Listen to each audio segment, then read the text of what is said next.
ప్రియ దేవుని పిల్లలారా, మీరందరూ బైబిల్ తెచ్చుకొని ఉన్నారు కనుక పేజీ నంబర్ 15 కొత్త నిబంధనలు పేజీ నంబర్ 15 మత్తయి గారు రాసిన సువార్త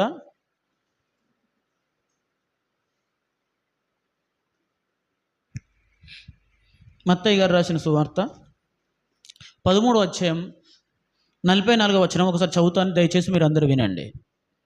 పరలోక రాజ్యము పొలములో దాచబడిన ధనమును పోలి ఉన్నది. ఒక మనుషుడు దాన్ని కనుగొని దాచిపెట్టి అది దొరికిన సంతోషంతో వెళ్ళి తనకు కలిగినదంతయు అమ్మి ఆ పొలము కొనును. ఇది ఉపమానం అండి. సాక్షాత్తు యేసుక్రీస్తు ప్రభువారే బోధించిన ఉపమానం, బోధించిన ఒక సందేశాన్ని సూక్ష్మంగా అందరికీ అర్థమయ్యే పరిభాషలో పరిశుద్ధాత్మ దేవుడు మత్తయి గారి చేత దాన్ని గ్రంథస్థం చేయించాడు. అమ్మా, ఆ మాట మీరు వింటున్నారు, చాలా జాగ్రత్తగా వినండి. యేసుక్రీస్తు అంటేనే జీవితం ఒక ఆధ్యాత్మికం. యేసుక్రీస్తు అంటేనే ఆయన బోధ విశ్వాసం. యేసుక్రీస్తు అంటేనే ఆయన బోధ, ఆయన మాట ఈ లోక సంబంధమైందో శరీర సంబంధమైందో భౌతికపరమైన వాటిని సూచించదు. అది నిత్యత్వాన్ని ప్రేరేపించేది, వాస్తవమైన జీవితాన్ని సంపాదించుకున్నటకు, వాస్తవమైన జీవితాన్ని పొందుటకు ఆయన మాట స్ఫూర్తినిస్తుంది. అలాంటి యేసుక్రీస్తు ప్రభువారు ఇక్కడ స్థలం కొంటాడు, స్థలాలు కొనుక్కోండి అని ఎందుకు బోధిస్తారు? మీరు గమనించండి. మనం చదవగానే వాక్యాన్ని అపార్థం చేసుకునే ప్రయత్నం చేయకూడదు. సాక్షాత్ యేసుక్రీస్తు ప్రభువే చెప్పాడు కదండి, స్థలాలు కొనుక్కోవచ్చని, భూములు కొనుక్కోవచ్చని. అలా బైబిల్ చెప్పలేదు, యేసుక్రీస్తు ప్రభు అలా బోధించట్లేదండి. అక్కడ రాయబడిన మాటగా ఏంటి అని అంటే అదొక ఉపమానం, మనందరికీ అర్థం చేయించుట కొరకు ఒక సందర్భాన్ని తీసుకున్నాడు. ఏంటి ఆ సందర్భం అంటే, ఒక వ్యక్తి ఒక ఊరిలో ఉన్నాడు. జాగ్రత్త వినాలి మీరు అందరూ. ఏమండి, ఆ వ్యక్తి ఏం చేశాడంటే ఒక స్థలాన్ని చూశాడు. ఆ స్థలంలో ఎవ్వరికి తెలియని ఒక రహస్యం ఉంది, ఒక నిధి ఉంది, ఒక ధనం ఉంది అనుకుందామండి అప్పటి పరిభాషలో. అరే, ఇది ఎవ్వరికి తెలియదు, దీని కనుక నా సొంతం చేసుకున్నాను అనుకోండి, ఈ భూమితో పాటు ఇందులో దాచబడిన ధనం కూడా నా హక్కు అవుతుంది, నా సొంతం అవుతుందని బాగా ఆలోచన చేసి ఆ స్థలాన్ని కొనడానికి ప్రయత్నం చేస్తున్నాడండి. అర్థం చేసుకుంటున్నారు మీరు? సింపుల్గా ఒక్క మాటలో మీకు అర్థమైపోతే దీని వివరణ అవసరం లేదు. జస్ట్ మనం కొద్ది నిమిషాలు ఆ వాక్యాన్ని ఆలోచిద్దాం. ఆ స్థలాన్ని కొనాలనుకుంటున్నాడు. కొనాలనుకుంటే డబ్బు కావాలి. ఏమండి, ఒక స్థలాన్ని చూశాడు, ఒక ప్లాట్ చూశారు.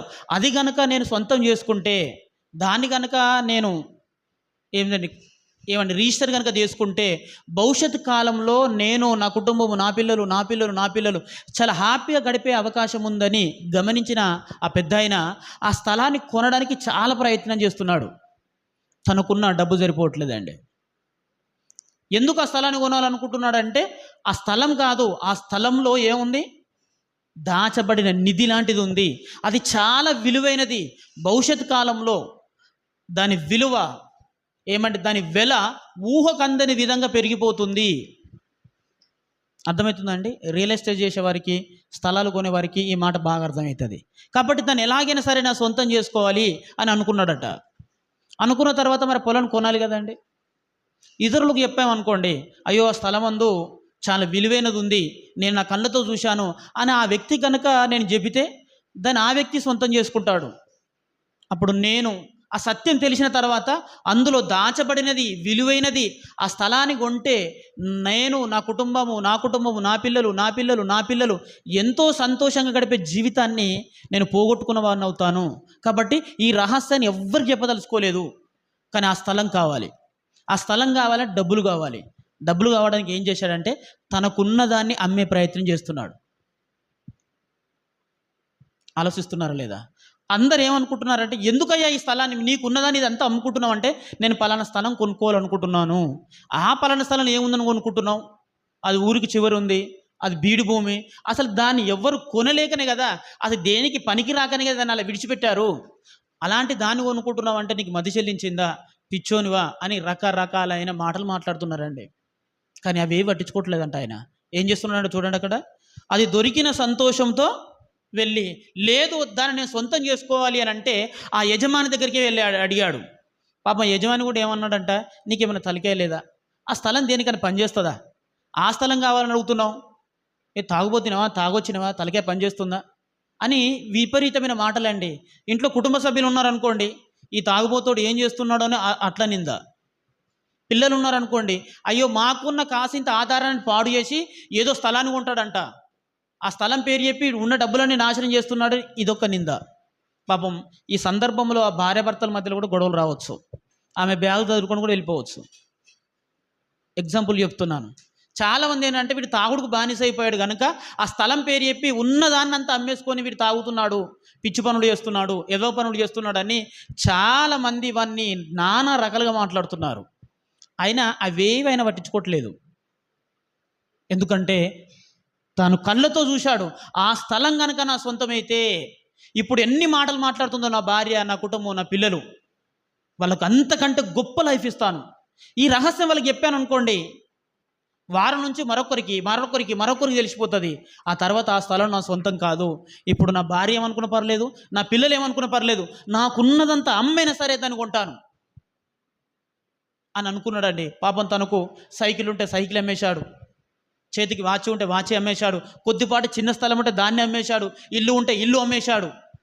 ఇవి అమ్మే ఉద్దేశం ఏంటి అంటే దీనికంటే గొప్పది, దీనికంటే విలువైనది, దీనికంటే వాల్యుబుల్, శాశ్వతమైనది నేను కొనబోతున్న అందరూ బీడు భూమి అనుకుంటున్నారు చూసారా, అందులో దాచి ఉంది, అది నా సొంతం కావాలని దాన్ని దృష్టిలో పెట్టుకొని తనకున్నదంతా అమ్మే ప్రయత్నం చేస్తున్నాడు. అది ఆయనకు మాత్రమే తెలుసు. ఏమండి, ఆ భార్య చాలా గొడవ పెట్టేసుకొని ఈ తాగుబోతువాడు మారాడు అనుకొని ఆయన ఉద్దేశాన్ని ఎంత తప్పు పట్టిందో, 10 మందిలో ఆ సమాజంలో ఎంత చులకన చేసిందో, ఎంత అన్యాయంగా మాట్లాడిందో అనుభవించిన ఆయనకు మాత్రమే తెలుసు. అది చివరికి గొడవలు అయిపోయాయి. వీడు ఇల్లు అమ్మేశాడు ఈ తాగుబోతుగాడు అనుకుందాం కాసేపు. ఈ వెధవ, ఈ పిచ్చోడు మా స్థలం అమ్మేశాడు, మా పిల్లల జీవితాన్ని నాశనం చేశాడు, నా ఒంటిపైన ఉన్న బంగారాన్ని అమ్మేస్తున్నాడు అని వీళ్ళు అనుకుంటున్నారు. ఎట్టకెలకు ఆ రహస్యం చెప్పాడు అనుకోండి, ఆ స్థలం ఈయన కాకుండా పోతుంది. మీరు బాగా జ్ఞాపకం పెట్టున్నారా? కొంచెం ప్రాక్టికల్గా ఆలోచించండి. యేసుప్రభు చెప్పాడంటే అది చాలా విలువైనది. నువ్వు స్థలం కొనుక్కో, భూమి కొనుక్కో, ఆస్తులు కొనుక్కోని కాదు, జరిగిన దాన్ని ఒక ఉపమానంగా మనకు అర్థమయ్యే పరిభాషలో రాయించాడు. అక్కడ ఊర్లో ఉన్నవారు కూడా అంతేనండి. వీడికి ఏమైనా తలకాయ పనిచేస్తుందా, అసలు మెంటల్ గాడా, పిచ్చుండాలి కానీ గింత పిచ్చా, వీనికి అసలు బాధ్యత అనేది ఉందా కుటుంబం పట్ల, అసలు వీనికి విలువలు ఉన్నాయా కుటుంబం పట్ల? తాగి తిరుగుతున్నాడు అంటే ఓకే అనుకుందాం, ఉన్నదాన్ని ఇల్లును కూడా అమ్మేస్తున్నాడు. ఎందుకు? ఏంటో ఏం పని చేస్తాడు? ఆ సొమ్ము తీసుకుపోయి ఇంకేం చేస్తాడు? తాగేస్తాడు, జూదం ఆడతాడు, విచ్చలవిడి పనులు చేస్తాడు. అరే, ఆ పిల్లల పైన ఉన్న ఆ స్థలాన్ని అమ్మేశాడు, ఆ భార్య పైన ఉన్న బంగారాన్ని అమ్మేశాడు అని చాలామంది అతని హేళనగా మాట్లాడుతున్నాడు. కానీ ఆయన అవే పట్టించుకోవట్లేదు. ఎందుకంటారు? ఎందుకంటే ఆయన ఆ సొమ్మంతా దగ్గరికి తెచ్చి, ఆ సొమ్మంతా ఒక దగ్గర చేర్చిన తర్వాత దానికి ఇంకా కొంత కలిపైనా సరే, ఏదో ఒకటి ఊరి చివరన ఒక స్థలం ఉంది, అది బీడు భూమి లాంటిది, దాన్ని సొంతం చేసుకోవాలి. ఆ బీడి భూమి నీకెందుకు రయ్యా అని చాలామంది వాళ్ళు భూమిని చూస్తున్నారు, కానీ భూమిలో దాచబడిన నిధిని వీడు చూస్తున్నాడు. ఇంతే తేడా. మరి దాన్ని సొంతం చేసుకోవడానికి ఆయన ఉన్నదంతా అమ్మారు. ఎవడన్నా పట్టించుకుంటాడా? ఉన్నదంతా అమ్మి దాన్ని కొంటాడని నమ్ముతాడు ఎవడన్నా? నీకేమైనా పిచ్చా, తలకాయ పనిచేస్తుందా అని ఎంతోమంది అండి. అసలు నాకు 10 రూపాయలు అప్పి అండ్రా అంటే కూడా మీ ఆవిడని రాబో, మీ పిల్లల్ని రాబో అని ఎంత అవమానించారో ఆయన్ని. నిజం చెప్తున్నాను. ఏమండి, ఎట్టకేలకు చివరికి దాన్ని కొనేశాడు. అర్థం చేసుకుంటున్నారా? చివరికి ఎట్టకేలకు ఎన్ని అవమానాలు పడ్డాడో అన్ని పడ్డాడండి. దెబ్బలు తిన్నాడు, అవమానపడ్డాడు, దండాలు పెట్టాడు, ఇది సౌకారు దగ్గరికి వెళ్ళి నాకు కొంత అప్పి అండని గోజాడాడు, వాళ్ళు ఇవ్వలేదు, నువ్వు పిచ్చోడివి, నువ్వు అప్పు తీర్చలేవు, నువ్వు త్రాగుబోతువాడివి, ఇన్ని రకాల భాషలు మాట్లాడిన సహించిన ఆ చివరికి ఏం చేశాడంటే చూడండి, అక్కడ రాయబడిన మాట, తనకు కలిగినదంతయు అమ్మేశాడు, వెళ్ళి దాన్ని కొనుక్కున్న తర్వాత కూడా నిందించారు ఆయన్ను. ఏమయ్యా, వాడికంటే తలకాయ లేదు, పిచ్చోడు, ఆ పిచ్చోడు ఏదో వానికి ఉన్నదంతా అమ్మి నీ స్థలం కొంటా అంటే బీడు భూమిని మనకు అమ్ముతున్నావు, పెద్ద అయినా నువ్వేనా ఆలోచించవచ్చు కదా అని వాళ్ళ భార్య వేయి చెప్పిందట, వాళ్ళ పిల్లలు వేయి చెప్పారు, బంధువులు చెప్పారు, స్నేహితులు చెప్పారు. ఆయన కూడా పాపం ఆలోచించాడు. అరే తమ్ముడా, ఎందుకు ఆ స్థలం నీకు? ఆ స్థలాన్ని కొనుక్కుంటాను పడుతున్నావేంట? లేదయ్యా, ఆ స్థలాన్ని నాకు ఇవ్వండి. ఉన్న స్థలాన్నే దున్నుకోవడం నీ వల్ల అయితే లేదు, గది దున్నుతావురా అని ఆయన. ఉన్న స్థలాన్ని కాపాడుకోవడం నీ వల్ల కాదు. ఇంకా ఊరికి చివరన బీడు పడిపోయింది, అది మా తాతల తండ్రుల భూమి, మేమే దాన్ని వదిలేసినాం, అదెందుకు నీకు కావాలి? లేదు లేదు, దాని డబ్బులకు నాకు ఇవ్వండి, డబ్బులకే ఇవ్వండి, దాన్ని నా పేరున రిజిస్టర్ చేయండి అని వెంటబడ్డాడు. ఇక నీ కర్మ అన్నాడు. ఏం చేశాడండి? ఆ స్థలాన్ని ఈయన పేరు మీద చేశాడు. అవునా కదా? బాగా జ్ఞాపకం పెట్టుకోండి. ఆయన అనుకున్నాడు ఈ పిచ్చోడు దరిద్రుడు పోతవైంది ఆ బీడు భూమిని రాళ్ళున్న భూమిని అమ్మేశాడని వాడు అనుకుంటున్నాడు. మిగతా వాళ్ళందరూ అనుకున్నారు ఈ తలిక లేనోడు మోసపోయాడు, ఎవడో వీని మోసం చేశాడు, ఈ తాగుబోతుగాడు తీసుకువెళ్ళి దాన్ని ఉన్నాడేంటి, అసలు తలకాయ పని చేస్తుందా? ఒక స్థలం ఉన్నటప్పుడు, ఒక పని చేసేటప్పుడు మినిమం 4-5 నడుచుకోవాలి, తెలుసుకోవాలి, దాని తర్వాతనే నిర్ణయం తీసుకోవాలి. ఏంటి ఈయన అని చాలామంది పాపం వాళ్ళ భార్య అలిగిపోయింది, అటే పోయింది. ఇన్ని సందర్భాలు జరిగాయండి. ఇవన్నీ సమాజంలో జరిగే యథార్థాలే. చివరికి ఆయన తెలివితో ఏం చేశాడంటే, ఇది నా సొంతమైంది, భూమిలో దాచబడినది, అది ఆ యజమానికి వర్తిస్తుందని అది సొంతం చేసుకున్న తర్వాత రావాల్సిన పర్మిషన్లను వచ్చిన తర్వాత ప్రభుత్వ అనుమతితో దాన్ని త్రవ్వడం ఆరంభించాడు. అందులో దొరికిన మైనింగ్ కావచ్చు, అందులో దొరికిన అది ఏంటంటే సంపద కావచ్చు, ఇప్పుడు ఎవరి సొంతం అవుతుంది? అది దాన్ని కొనుక్కున్న ఆ యజమాని సొంతం అవుతుంది. ఆ తర్వాత అప్పటి వరకు నానా రకాలుగా మాట్లాడిన వాడు ఆవిడ కావచ్చు, పిల్లలు కావచ్చు, ఊరి పెద్దలు కావచ్చు, ఏమనుకుంటారు ఇప్పుడు ఆయనని చూడండి. ఒకప్పుడు సంవత్సరం క్రితమో 2 సంవత్సరాల క్రితమో వాడిని దుర్భాషలు ఆడిన వాళ్ళే, కొట్టిన వాళ్ళే, అవమానించిన వాళ్ళే, తిట్టిన వాళ్ళే.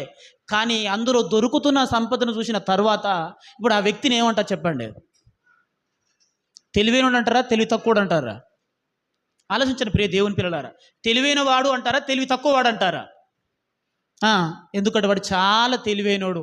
మనం ఎన్ని మాటలన్నా దాన్ని సహించాడు. ఎందుకంటే అందులో దాచబడింది వాడికి తెలుసు కనుకనే వానికి ఉన్నదంతా అమ్మి మన బీడు భూమి కొనుక్కుంటున్నాడు, పనికిరాంది కొనుక్కుంటాడు అనుకున్నాం. కానీ అందులో వాడు విలువైనది చూశాడు కనుకనే కొన్నది భూమిని కాదు, బీడు భూమిని రాళ్ళని కాదు, అందులో విలువైన దాన్ని వాడు సొంతం చేసుకోవడానికి పాపం వానికి ఉన్నదంతా అమ్ముకున్నాడు. చివరికి వారి భార్యతో లొల్లి పెట్టుకున్నాడు, పిల్లలతో లొల్లి పెట్టుకున్నాడు, గ్రామ పెద్దలతో లొల్లి పెట్టుకున్నాడు. వారిని చెడ్డవానిగానే చూశాను తప్ప వానిలో ఇంత మేధొస్తుందని మనకు తెలియదేంటి అని అంతకు ముందుకు దాన్ని అమ్మిన యజమాని కూడా సిగ్గుపడతాడు, వాళ్ళ భార్య కూడా సిగ్గుపడి క్షమాపణ అడుగుతుంది. పిల్లలు కూడా మా నాన్న మా కోసం ఇంత ఫ్యూచర్ ఇంత అప్డేట్గా ఆలోచించాడా, నేను అవమానించాను తాగుబోతుగాడు తండ్రి అని, అసలు వీడిని తండ్రి అని చెప్పుకోవడానికి నేను సిగ్గుపడ్డాను. భార్య కూడా అలాగే ఫీల్ అవుతుంది, అయ్యో మా కోసం ఇంత ఆలోచించాడు, మరి మాకొక్క మాట చెప్పలేదు ఎందుకు? చెప్పితే మా ద్వారా ఈ రహస్యం బయటికి వెళ్ళింది అనుకోండి, ఆ స్థలం వేరే వారికి చెందుతుందని మేము అన్న మాటలు, మేము నిందించిన నిందలు ఏంటంటే గింత బిగబట్టుకొని ఉన్నాడా అనుకొని ఆ తర్వాత వాళ్ళకి క్షమాపణ చెప్పే అవకాశం ఉందండి. యేసుప్రభు ఇదంతా ఎందుకు చెప్పాడు అని అంటే, మీరు కూడా ఒక చక్కని భూమిని చూడండి, దాన్ని కొనేసుకోవడానికి కాదు ప్రియ దేవుని పిల్లలారా. దీని వెనుక ఆయన ఒక ఉద్దేశాన్ని చెప్పదలుచుకున్నాడు ఈ సమాజానికి. ఆ వ్యక్తి ఏమండి అక్కడ దాచబడిన ధనమే నిదే ఉండొచ్చు, లేకపోతే ఆ స్థలం పక్కన భవిష్యత్తులో ఏదో ప్రభుత్వం ఆఫీసులు పడుతుండొచ్చు, అందులో మైనింగ్ ఉండొచ్చు, ఏదైనా సరే పర్వాలేదు. అలాంటి స్థలాన్ని తెలిసిన వ్యక్తి కొనే ప్రయత్నం చేస్తాడు. ఎందుకంటే అది ఫ్యూచర్ ఇస్తుంది, అది ప్రాఫిట్ రెట్టింపు అవుతుంది, నా కుటుంబానికి నాకు తరతరాలు ఆస్తిగా మిగిలిపోతుందని తెలిసిన వారు ఇలాంటి నిర్ణయాలు తీసుకుంటారండి. ఈ యేసుప్రభు ఈ ఉపమానాన్ని ఎందుకు చెప్పాడు ఆయన?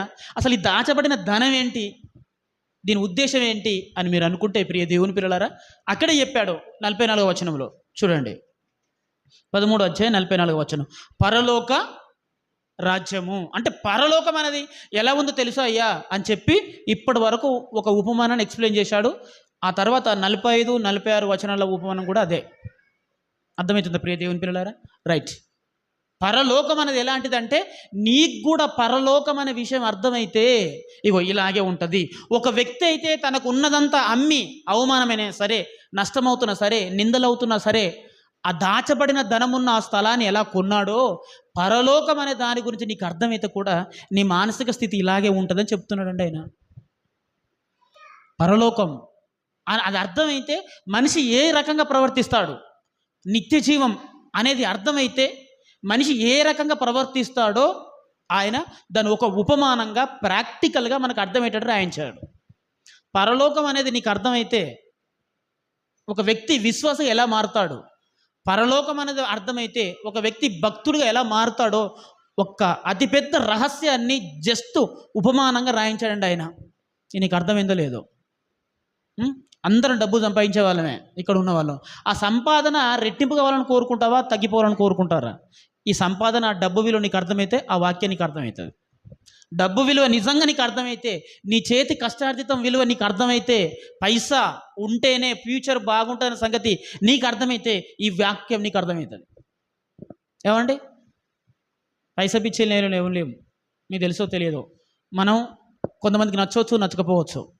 మన మాటలు కొంతమందికి నచ్చవచ్చు, నచ్చకపోవచ్చు. మన జీవితం కొంతమంది ప్రశంసించవచ్చు, విమర్శించవచ్చు.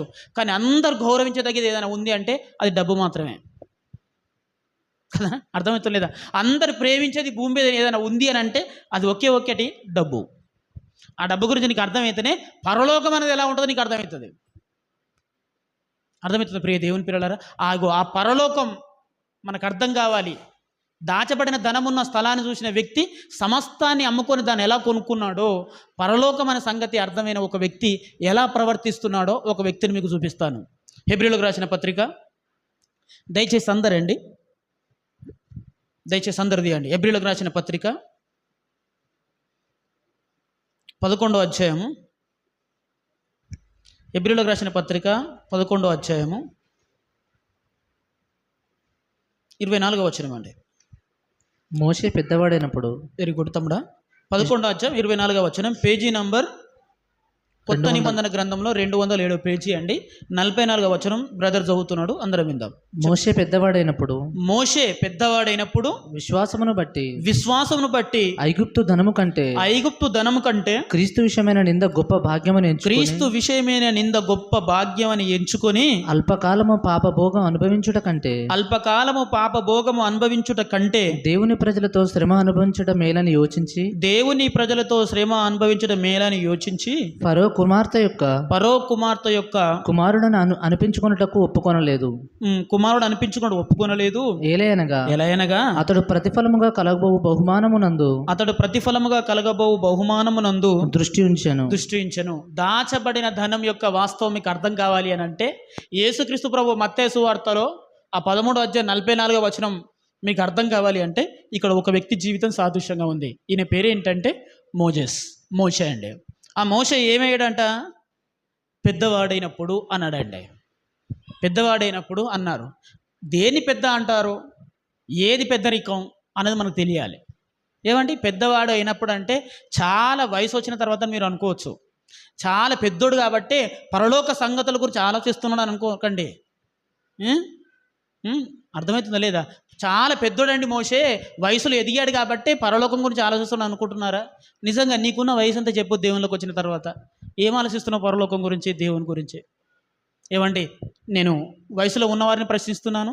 యేసుక్రీస్తులకు వచ్చి బాప్తీసం తీసుకొని ప్రభు శరీరం ముట్టిన తర్వాత ఇప్పుడు ఎన్ని సంవత్సరాలు గతించిపోయింది నీ జీవితంలోకి వెళ్ళి? ఏది నీ పెద్దరికం? ఏది నీ పెద్ద మనసు? ఏది నీ హుందాతనం? చిల్లర పనులు లేవు, చిల్లర ముచ్చట్లు లేవు, చిల్లర భాష లేదు మనలో, ముసలమ ముచ్చట్లు లేవు మనలో, మన కుటుంబంలో, వ్యక్తిగత జీవితంలో చిల్లర తలంపులు లేవు. ఇదా పెద్దరికం అంటే? ఏమ్మా, వయసా పెద్దరికం అంటే? ఏజే అండి పెద్దరికం అంటే? కానీ దేవుడు చెప్తున్న మాట ఏంటంటే, మోషే పెద్దవాడైనప్పుడు అంటే ఇక్కడ ఏజ్ యొక్క నెంబర్ గురించి మాట్లాడతలేండి ఆయన. అది కూడా అయి ఉండొచ్చు, కాసేపు పక్కన పెడదాం. మోషే పెద్దవాడైనప్పుడు ఏమన్నా ఆలోచించాలి చూడండి. విశ్వాసమును బట్టి ఐగుప్తు ధనము కంటే క్రీస్తు విషయమైన నింద టాప్ గొప్పది అనుకున్నాడండి ఆయన. మరి అంతకుముందుకు ఏమనుకున్నాడు? అంతకుముందుకు మనలాగే ఆలోచించాడు. అంతకుముందుకు బ్రతకడానికి పైసా అవసరం, బ్రతకడానికి ఏంటంటే ఫ్రెండ్స్ అవసరం, సమాజంలో స్టేటస్ అవసరం, గుర్తింపు అవసరం, ఇవన్నీ మనలో ఆలోచించాడు. కానీ తన మనసు ఒకరోజు వికసించిందండి. దాన్నే పెద్ద అంటారు. విశ్వాస సంబంధమైన జీవితం నీలో పరిమళిస్తున్నప్పుడే నువ్వు పెద్ద. ఇక్కడ ఏజీ కాదు బిడ్డ, ఏజీ కాదు, అనుభవం కాదు. ఇక్కడ మోషే పెద్దవాడైనప్పుడు అంటే మ్యాచ్యూర్డ్ పర్సన్ ఎలా ఆలోచిస్తాడు ప్రభులో? పరిపక్వత చెందిన వ్యక్తి ఎలా ఆలోచిస్తాడు ప్రభువులు అంటే ఇక మోషే నిదర్శనం. మోషే పెద్దవాడైనప్పుడు అంటే మ్యాచ్యూర్ అయిందండి తన బ్రెయిన్, పరిపక్వత చెంది తన ఆలోచన విధానం. అప్పుడు ఏమని ఆలోచించాడో తెలుసా? ఐగుప్తు ధనం కంటే క్రీస్తు విషయమైన నింద గొప్ప భాగ్యం అని అర్థమైందండి ఆయనకు. దాచబడిన ధనం ఉన్న ఆ పొలాన్ని కొనడానికి ఆ వ్యక్తి అయితే ఎలా ఆలోచిస్తున్నాడో, ఇక మోజెస్ అనే వ్యక్తి కూడా అలాగే ఆలోచిస్తున్నాడు. మోజెస్ అనే వ్యక్తి ఆర్డినరీ పర్సన్ కాదు, సామాన్యుడు కాదు, ఆయన విద్యావంతుడు. అతడు సకల విద్య యందు ప్రావీణ్యుడు. తెలుసా మీకు ఆ విషయం? చూద్దాం. అపోస్తుల కార్యములు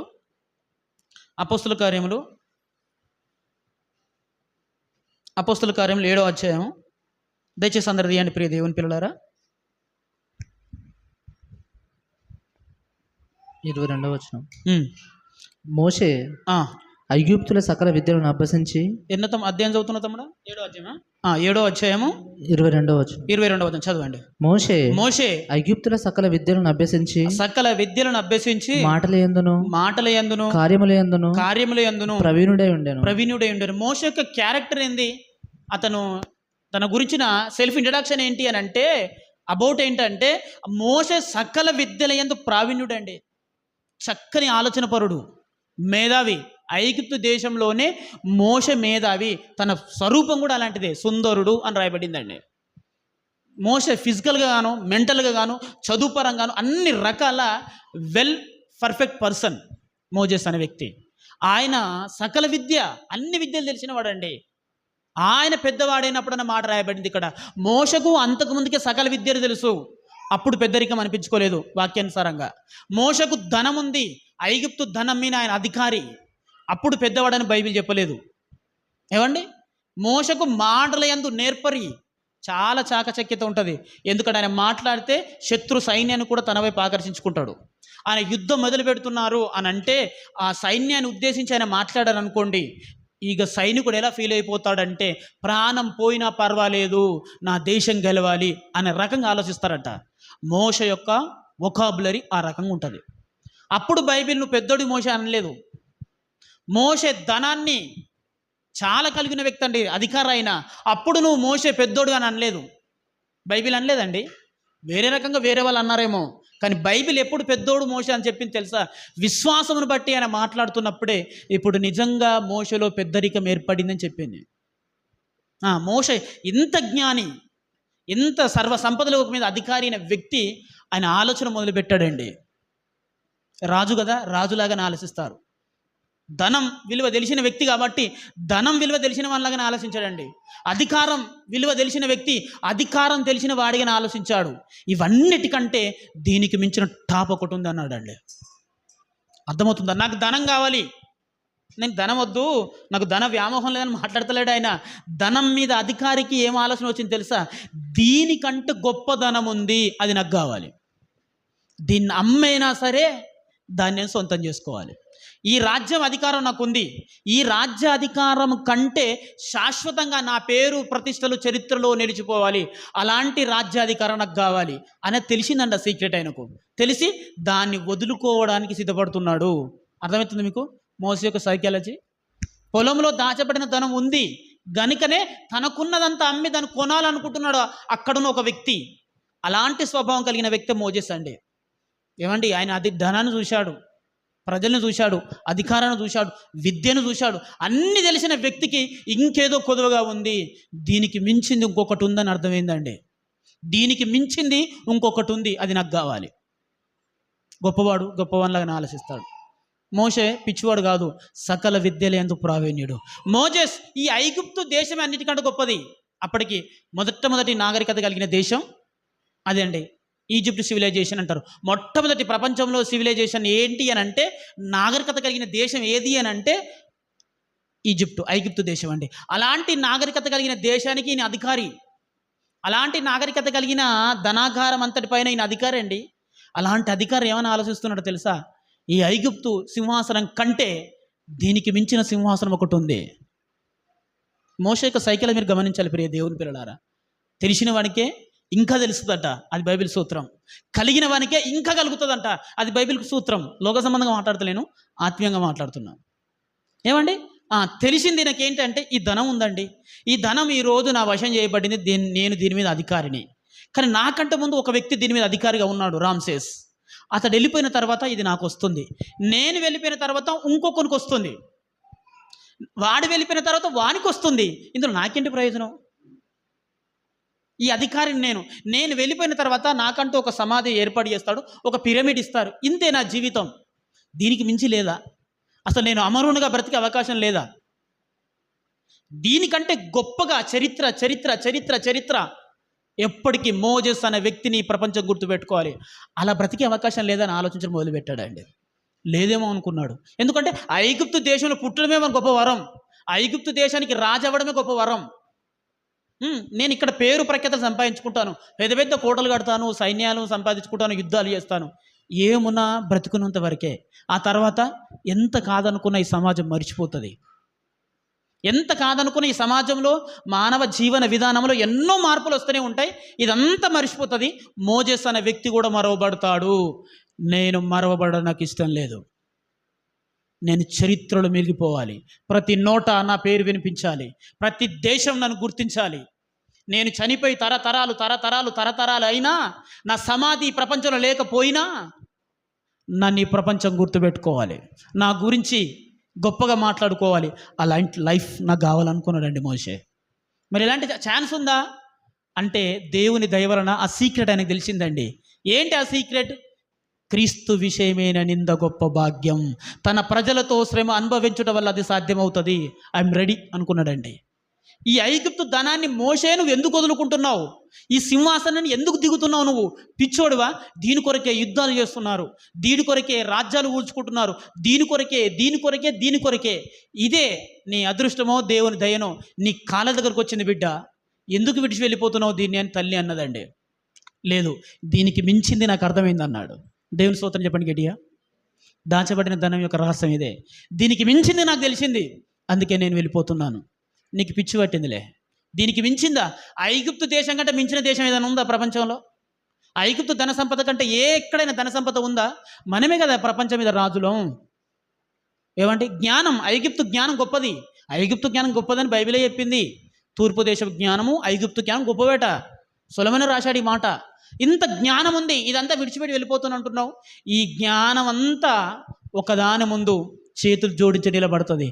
అది నాకు తెలిసిందన్నాడు. దీనికి మించిన జ్ఞానం నీకేం తెలిసింది? క్రీస్తు. దేవుని స్తోత్రం చెప్పండి గట్టిగా. ఇదండి దైవ దర్శనం కలిగిన వ్యక్తి. దీనికి మించింది ఏదైనా ఉందా?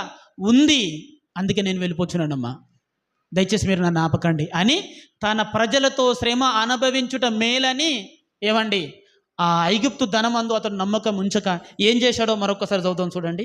హెబ్రీయులకు రాసిన పత్రిక 11వ అధ్యాయము. హెబ్రీయులకు రాసిన పత్రిక 11వ అధ్యాయం ఏవండి 26వ వచనం చదువుతున్నాను, ఒకసారి వినండి. దేవుని ప్రజలతో శ్రమ అనుభవించుట మేలని యోచించి పరో కుమార్తె యొక్క కుమారుడు అనిపించును ఒప్పుకొనలేదు. ఏలయనగా అతడు ప్రతిఫలముగా కలగబోవు బహుమానమందు దృష్టించను. యేసుప్రభు చెప్పిన ఉపమానంలో అతడు తనకు ప్రతిఫలముగా కలగబోవు ధనం ఉంది కాబట్టే తనకున్నదంతా అమ్మి ఆ స్థలాన్ని కొనుక్కుంటున్నాడు. ఇక్కడ కూడా మోషే అదే సైకాలజీ అండి. తనకు ప్రతిఫలముగా కలగబోవు బహుమానం ఏంటి? ఆ బహుమానం శాశ్వతమైన నిత్య జీవం, శాశ్వతమైన గుర్తింపు, ఎవర్ లాస్టింగ్ లైఫ్ అండి. ఇక దానికి మించిన జీవితం, ఆనందం లేదు. దాని పేరే పరలోకం, నిత్య జీవం. అది నాకు కావాలి కాబట్టే ఉన్నదంతా అక్కడ విడిచిపెట్టి బయటకు వచ్చేసాడు. అక్కడ ఉన్న మిగతా వాళ్ళు ఏమనుకున్నారంటే భక్తి అనే ముసుగులో వీనికి పిచ్చి పట్టింది అనుకున్నారు. మోజెస్ అనే వ్యక్తికి పిచ్చి, తన భక్తి తనకు పిచ్చి లేపింది అనుకున్నారు. తన ఫ్యామిలీ ఏంటి పర్సన్ అండి ఆయన? ఏం తలకే ఉంది ఆ వ్యక్తికి ఏమన్నా అన్న తెలుసా ఏమండి అని నానా రకాలుగా నానా మాటలు మాట్లాడారండి. కానీ మోషకి ఏం తెలుసో తెలుసా? దీనికి మించింది ఉంది, నేను దానికోసం వెళ్తున్నా. దీనికి మించింది ఉంది బహుమానం, ప్రతిఫలం, నేను దానికోసం వెళ్తున్నా అని తన ప్రజలతో శ్రమ అనుభవించుట మేలు అని యోచించిన మోషే ఎంత వినయంగా, ఎంత సాత్వికంగా బ్రతికాడో, తన ప్రజలను గమ్యస్థానం ఎలా చేర్చాడో మనందరికీ తెలుసు. ఇప్పుడు మోషే ఎంత గొప్పవాడో, ఒక జనాన్ని నడిపించిన జాతి నిర్మాతగా అతడు భౌతిక పరంగా కావచ్చు, ఆత్మీయంగా కావచ్చు, ఎవరూ సాధించలేని ఘనత సాధించాడు అని మనందరికీ తెలుసండి. యేసుప్రభు పొందబోయే మరణాన్ని, ఆ నిర్గమాన్ని మోజెస్ తెలుసుకున్నాడు ప్రత్యక్షంగా భూలోకానికి వచ్చి. అంత గొప్ప చరిత్రన మోజెస్ది. దేనివల్ల సాధ్యమైంది? అతడు కనిపించే బహుమానానికి లోబడిపోతే ఇదే లైఫ్ అనుకొని, ఇక్కడే సంతోషించాలి అనుకొని, ఒక వాస్తవికమైన జీవితాన్ని గురించి ఆలోచించకపోయి ఉంటే మోషే పేరు ఈరోజు చరిత్రలో నిలిచేది కాదు. చాలామంది అనుకున్నారు మోషే తర్వాత, అయ్యో మోజెస్ వెళ్ళిపోయాడు, మోషే ఒకవేళ రాజుగా చచ్చిపోయి ఉంటే అతని సమాధి బంగారంతో నిర్మించే వాళ్ళం. ఇప్పుడు తన ఏదో బానిసలతో వెళ్ళిపోయాడు మోషే, అతని సమాధి కూడా చరిత్రలో లేదు అని అనుకున్నారు. సమాధి లేకపోతే ఏంది, సజీవుడుగా మోషే నేటికి మన మధ్య బ్రతికే ఉన్నాడు. దేవుని స్తోత్రం చెప్పండి గట్టిగా. ఎందుకు ఈ మోషకి ఇంత కీర్తి ఎక్కడి నుంచి వచ్చింది? ఏ ప్రవక్త అయినా మోషే రాసిన ధర్మశాస్త్రం లోబడి బ్రతకాలి. ఏ రాజు అయినా మోషేను ప్రవక్తగా మొదటి వరకు గుర్తించి ఆయన రాసిన ప్రమాణాలకు లోబడి బ్రతకాలి. మోషకున్న స్టేటస్ దేవుడు ఇచ్చిందండి. యేసుక్రీస్తు కూడా మోషే రాసిన ధర్మశాస్త్రాన్ని పాటించాడు. అర్థమవుతుంది మీకు ప్రియ దేవుని పిల్లలారా? ఎందుకు అలా ఇంత గొప్ప కీర్తి ఆయనకి ఎలా వశమయ్యింది అని అంటే, దాచబడిన ధనం ఏంటో తనకు అర్థమైంది. నాయన, ఇక్కడ నాకు ఆరోగ్యం ఉంది, దీనికి మించిన శాశ్వతమైన ఆరోగ్యం నాకు కావాలి, దాని కొరకే పరలోక సంబంధమైన జీవితం, విశ్వాస సంబంధమైన జీవితం నేను బ్రతికితే అది నా సొంతమవుతుంది. ఇక్కడ సింహాసనం ఉంది, ఈ సింహాసనం కంటే తరతరాలు శాశ్వతంగా పొందే సింహాసనం ఉంది, అది నాకు కావాలి, దాని కొరకు మంచి పోరాటం పోరాడాలి అని పౌలు గారికి ఆలోచన రాకముందుకే కొన్ని వేల సంవత్సరాల క్రితమే అప్డేట్గా ఆలోచించాడు మోషే. నా కొరకు నిత్య జీవం అనేది ఉంది, నా కోసం కిరీటం దాచబడి ఉంది అని పౌలు గారు అయితే అన్నాడో దానికంటే ముందు మోషే అంత గొప్పగా మాట్లాడారండి. అర్థమవుతుంది ప్రియ దేవుని పిల్లలారా? అందుకే పౌలు అనే వ్యక్తి ఏమన్నాడు తెలుసా? మోషే పెద్దవాడైనప్పుడు, ద మ్యాచ్యూర్ పర్సన్, నిజంగా పరిపక్వత కలిగిన ఆలోచన మోషది. ఎందుకు ఐగుప్తు ధనాన్ని ఎందుకు చిన్నగా చూశాడు ఆయన? దానికి ముంచింది ఉంది కాబట్టే కదా. నిజంగా మోషే ఇంత టాలెంటెడా అనుకున్నారండి భక్తి తెలిసిన వాళ్ళు. మిగతా వాళ్ళు ఏమనుకున్నారు? మోషే ఇంత అమాయకుడేంది అని అనుకున్నారు. కానీ మోషే ఇప్పుడు ఎంత పేరు ప్రఖ్యాత కలిగిన వ్యక్తో, చరిత్ర కలిగిన వ్యక్తో మనందరికీ తెలుసు. ఏమండి? ఎందుకంటే అతనికి దాచబడిన ధనం, పరలోకం అంటేనే దాచబడిన ధనం. ఈ సంతోషం దాని ముందు ఎన్నికలేంది. ఇక్కడ మనం పడుతున్న శ్రమ ఆ పరలోకం అనే ఆనందం ముందు ఎన్నికలేంది. ఇక్కడ మనం అనుభవిస్తున్న వైభోగం దాని ముందు ఏమాత్రం కాదు. అది మనకు వచ్చిందా? మనం కోల్పోయింది, మనం లాస్ అయింది, ఎవ్రీథింగ్ అది నా దేవుడితో నేను శాశ్వత కాలం అమరత్వం కలిగి బ్రతుకుతాను, అది నాకు కావాలి దేవుడా. మరి అది నాకు కావాలంటే నా ప్రజలు నువ్వు నడిపించాలి, ఖచ్చితంగా నడిపిస్తాను. చూసారా ప్రియ దేవుని పిల్లలారా? ఇతడు పెద్దరికం అంటే పెద్ద మనిషిని కలిగిన వాళ్ళు, దాచబడిన ధనం యొక్క రహస్యం తెలిసిన వాళ్ళు వీళ్ళే. అర్థమవుతుందా మీకు? వీళ్ళు మాత్రమే కాదండి, కొత్త నిబంధన భక్తులు ఎవరినైనా చూసుకోండి మీరు, వాళ్ళ సైకాలజీ అంతా దాచబడిన ధనాన్ని ఏవండి ఆ ధనం కొరకే ప్రాకులాడుతున్నట్టుగా ఉంటుంది. ఆ ధనం చిరిగిపోయేది కాదు, ఆ ధనం దొంగలు ఎత్తుకుపోయేది కాదు, ఆ ధనానికి లెక్కలు ఉండవు, అది శాశ్వతమైనది. ఆ శాశ్వతమైన ఆనందం కొరకు, నిత్య జీవం కొరకు, పరలోకం కొరకు పేతురు ఏం మాట్లాడుతున్నాడో ఒకసారి చూసుకొని ముగిద్దామండి. మార్కు సువార్త 10వ అధ్యాయం, దయచేసి అందరూ చూడండి. మార్కు సువార్త 10వ అధ్యాయం 28, 29, 30, 31 వచనాలండి. ముగిస్తానమ్మా, అయిపోయింది. పేతురు, ఇదిగో మార్కు సువార్త 10వ అధ్యాయం. మేము సమస్తమును విడిచిపెట్టి నిన్ను వెంబడించితిమని ఆయనతో చెప్పసాగాను. అందుకు యేసు ఇట్లనెను, అవును, నా నిమిత్తము, అవును, సువార్త నిమిత్తమును, అవును, ఇంటినైనను అన్నదమ్ములనైనను అక్క చెల్లెలనైనను తల్లిదండ్రులనైనను పిల్లలనైనను భూములనైనను విడిచినవాడు ఇప్పుడు ఇహమందు హింసలతో పాటు నూరంతలుగా ఇండ్లను అన్నదమ్ములను అక్క చెల్లెలను తల్లులను పిల్లలను భూములను రాబోవు లోకమందు నిత్య జీవం పొందునని నీతో నిశ్చయముగా చెప్పుచున్నాను. ఇదేనండి. పీటర్ అనే వ్యక్తి కూడా అదేగా మాట్లాడుతున్నారు. ఏం మాట్లాడుతున్నారు తెలుసా? పీటర్ అనే వ్యక్తి, ప్రభువా, అందరము నేను నమ్ముకుంటే లాభం వస్తుందని అంటున్నారు, మరి మేము కూడా నేను వెంబడిస్తున్నావు కదా, మాకేంటి అయ్యా లాభం అని అంటే, యేసు ప్రభు చెప్పిన ఉపమానం అండి, వాస్తవం. ఆయన ఏమని చెప్పాడో తెలుసా? నా నిమిత్తము, సువార్త నిమిత్తము సమస్తాన్ని వదిలినవాడు 100 రెట్లు పొందుతాడు, ఇది మాత్రమే కాక నిత్య జీవాన్ని పొందుతాడని ప్రభువే స్వయంగా చెప్పాడండి. స్వయంగా ప్రభువే చెప్పాడు. ఇక ఆయన చెప్పాడు అంటే దానికి తిరుగులేదు, దానికి నాశనం లేదు. భూమి ఆకాశం గతించినా అది గతించింది, ప్రభువే స్వయంగా చెప్పేశాడు. ప్రియ దేవుని పిల్లలారా, పీటర్ అనే వ్యక్తి కూడా అదే మాట్లాడారండి. పీటర్, నీకు ఒకటి అర్థం కావాలి, నువ్వు వెంబడించేది నీ భక్తి, నీ విశ్వాసం మోసతనం కలిగి ఉండకూడదు. నీ విశ్వాసము, నీ ప్రార్థన జీవితం ఏదోనండి, ఆయన దేవుడు అండి ఆయన మూస పద్ధతిలో ఉండకూడదు. రియాలిటీని అర్థం చేసుకుని నన్ను వెంబడించు అన్నాడు ఆయన. ఏ దేవుడు అండి యేసుప్రభు అని చెంపలేసుకోవడాలు, ఏదో భక్తి చేయడాలు, తెలియక నా యందు భక్తి కలిగి ఉండకు. అసలు నేనేంటో తెలుసుకొని నువ్వు త్యాగం చేస్తే నువ్వు ఏం పొందుతావో తెలుసుకొని నన్ను వెంబడించు పీటర్ అన్నాడు. ఏంటి ప్రభు అంటే, నా నిమిత్తము, మరలా చెప్తున్నాను, సువార్త నిమిత్తము, వాక్యం నిమిత్తము సమస్తాన్ని వదులుకున్నవాడు దానికి 1,000,000 రెట్లు పొందుతాడని ప్రామిస్ చేశాడండి. ఏదైనా సరే నిత్య జీవం పొందుతారు. నా కోసం నువ్వు వచ్చావనుకోండి, నీ ఇంటి వారు నేను అసహించుకోవచ్చు. వాక్యము, దేవుని పనులు, విశ్వాసము, ప్రార్థన జీవితం అంటున్నావు అనుకోండి, నీ తోటి వారు నిన్ను అమాయకునిగా ఏంటంటే పిచ్చోడిగా చూడవచ్చు. నీ వయసు ఎంత, నువ్వు మాట్లాడుతున్న భాష ఏంట్రా, యూతురా మనం అంతా. నువ్వు భక్తి ప్రార్థన అంటే తలకే పనిచేస్తున్నారా, యూత్ అట్లుండాలి అని అంటుండొచ్చు. కానీ మరలా గుర్తుపెట్టుకో బిడ్డ, నీవు నీ పర్సనల్ లైఫ్ కోల్పోతున్నట్టు కాదు, దాన్ని కాపాడుకుంటున్నట్టు. ఏమండి, దేవుని సువార్త నిమిత్తము, సంఘక్షేమం నిమిత్తము నీ ఆస్తిని అమ్మేసుకుంటున్నావేమో కొన్ని ప్రత్యేకమైన సందర్భాల్లో. నువ్వు కోల్పోతలేవు, దాన్ని పోగొట్టుకుంటున్నావు అని యేసుక్రీస్తు ప్రభువేనండి హింసలతో పాటు, అవమానంతో పాటు 100 రెట్లు ఇక్కడ పొందుతావు, రాబోతున్న నిత్య జీవాన్ని నీ సొంతం అవుతుందని చెప్పేశాడండి.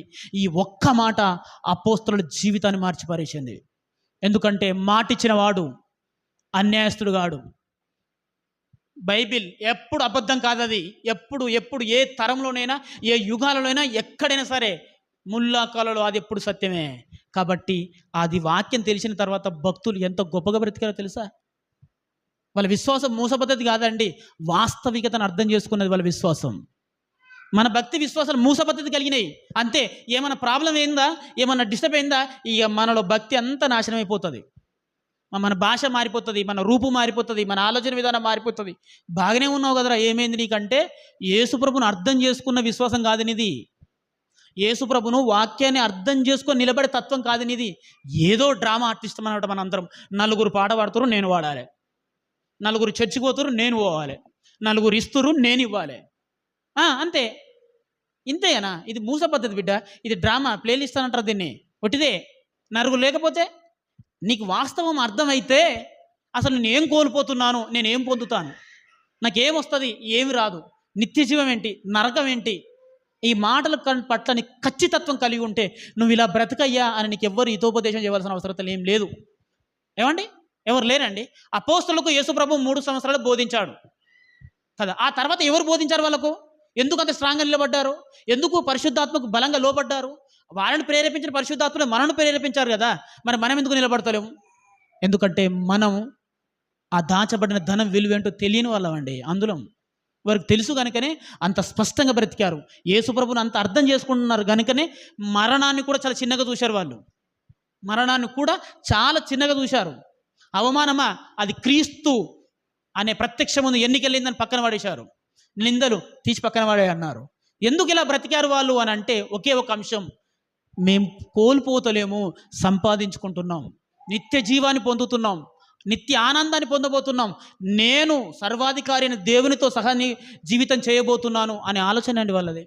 అందుకనే ఇంకా పేతురు ఏమంటున్నాడు చూడండి. అపోస్తలుల కార్యములు 3వ అధ్యాయం ముగిస్తానండి. 4వ అధ్యాయం 19-20 వచనాలు. అపోస్తలుల కార్యములు 4వ అధ్యాయంలో 19వ వచనం. అందుకు పేతురు, యోహాను వారిని ఎదిరించి వారిని చూసి, దేవుని మాట వినుట కంటే మీ మాట వినుట దేవుని దృష్టికి న్యాయమా, దేవుని దృష్టికి న్యాయమా. చూశారండి, అక్కడ ఏమన్నారంటే పేతురు యోహాను గారిని యేసుక్రీస్తుని గురించి ప్రకటిస్తే మీరు యేసు లాంటి మరణమే పొందుతారు, చంపబడతారు, వెలివేయబడతారు, హింసల పాలవుతారు, మిమ్మల్ని మీ కుటుంబాన్ని వెలివేస్తాము, చంపేతామని ఆజ్ఞలు ఉన్నాయండి వారి మీద. అయిన వారు ఏమన్నారు తెలుసా? దేవుని మాట వినుట కంటే నీ మాట వినుట న్యాయమా, చావు పెద్ద లెక్కేం కాదు మాకు కానివ్వండి అన్నారు. అర్థమవుతుందో లేదో, వాళ్ళ ధైర్యం చూసినప్పుడు ఆ చట్టాన్ని చేసిన అధికారులు భయపడిపోయారంట. ఏంటి వీళ్ళకున్న ధైర్యం అని. ఎందుకు అంత ధైర్యం ఎక్కడిది పేతురు గారికి, అపోస్తలులకు అంత ధైర్యం ఎక్కడిదంటే యేసుప్రభు చెప్పాడు కదా, నా నిమిత్తం శ్రమపడువాడు 100 రెట్లు, మరలా చెప్తాడు, నిత్య జీవాన్ని పొందుతాడు. ఈ మాట బాగా అర్థమైందండి. అర్థమయ్యి అంత బ్రతుకు బతికారు. వాళ్ళే కదండి బాబు, పౌలు గారు కూడా అంతే. క్రీస్తు నిమిత్తం సమస్తాన్ని నష్టపరుచుకున్నాను ఎందుకన్నాడో తెలుసా? ఆయనకు పౌలు గారికి ధనవంతుడు, జ్ఞానవంతుడు, ఉద్యోగస్తుడు, పేరు ప్రత్యేకత కలిగిన వ్యక్తి. దీనికంటే మించింది ఉంది. అది శాశ్వతమైంది ఆ పేరు. దీనికంటే మించింది ఉంది జీవితం. ఇక్కడ ఎంత బతికిన 60, ఇక్కడ 70. దీని తర్వాత ఈ జీవితాన్ని కనుక యేసుక్రీస్తు కోసం ఖర్చు పెడితే దీని తర్వాత రాబోతున్న ఆ జీవితం, ఆ లైఫ్, ఎవర్ లాస్టింగ్ లైఫ్, దాన్ని ఎవ్వడు నా యుద్ధం తీసివేయలేడు. అది నాకు కావాలి. చూసారా, ఇంత గొప్పగా ఆలోచించారు కనుకనండి యేసుక్రీస్తులు అంత వినయంగా బ్రతికారు, అంత గొప్పగా బ్రతికారు, అంత విశ్వాసంగా బ్రతికారు. మరి నీకు అర్థమవుతుందా నువ్వు తీసుకున్న బాప్తిసం విలువేందో? నీకు అర్థమవుతుందా నువ్వు విరుస్తున్న రొట్టె విలువేందో? నీకు అర్థమవుతుందా నీ చేతిలో ఉన్న బైబిల్ విలువేందో? నీకు అర్థమైతే ప్రియ దేవుని పిల్లలారా, మనకు అర్థమైపోతే మన జీవితాల్లో ఇంకొకరు మనల్ని టీచ్ చేయవలసిన అవసరం లేదండి. ఇలా బ్రతకాలండి మనం అని ఇంకొకరు మనల్ని ప్రేరేపించవలసిన అవసరం లేదు. యేసు ప్రభు మాటల మీద మన నమ్మకం ఉంటే, ఆయన మాటలు యథార్థమని, అది ఎల్లకాలం శాశ్వతమని, అది వాస్తవమని, అది తప్పు లేనిదని, భూమి ఆకాశం గతించిన అది గతించని సత్యమని మనకు అర్థమైతే ప్రియ దేవుని పిల్లలారా, మీరు దేవుని పనుల కోసం ఇవ్వండి అని చేయవలసిన అవసరం లేదండి. మీరు దేశం కోసం ప్రార్థించండి అని అడగవలసిన అవసరం లేదండి. మీరు సంఘ క్షేమం కోసం ఉపవాసం ఉండి రోధించండి అని చెప్పవలసిన అవసరం లేదండి. అమ్మా నీ పద్ధతి మార్చుకో తల్లి అనవలసిన అవసరం లేదు. అన్నీ అర్థమైపోతాయి నీకు. నీ బైబిల్లో చదువుతున్న ప్రతి మాట, యేసు బోధించిన ప్రతి మాట నీ జీవితాన్ని ప్రభావితం చేస్తుంది. ఎంతమంది నీతో ఉన్నా వెళ్ళిపోయినా, 1000లో ఉన్నా, లక్షలో ఉన్నా, కోటిలో ఉన్నా, నీ విశ్వాసం చెదిరిపోనిదిగా స్థిరత్వం కలిగి ఉంటుంది. అర్థమవుతుందా? ఎందుకంటే దాచబడిన ధనం విలువ పరలోకం అండి. దాచబడిన ధనం విలువ నిత్య జీవం అండి. దాచబడిన ధనం విలువ జీవ కిరీటం అండి. ఇవి మనకు అర్థమైతలేవు కనుకనేనండి ఇలా బ్రతికేస్తున్నాం. అంతే, ఇలా బ్రతికేస్తున్నాం. ఇది కూడదు బిడ్డ, ఇది కూడదు.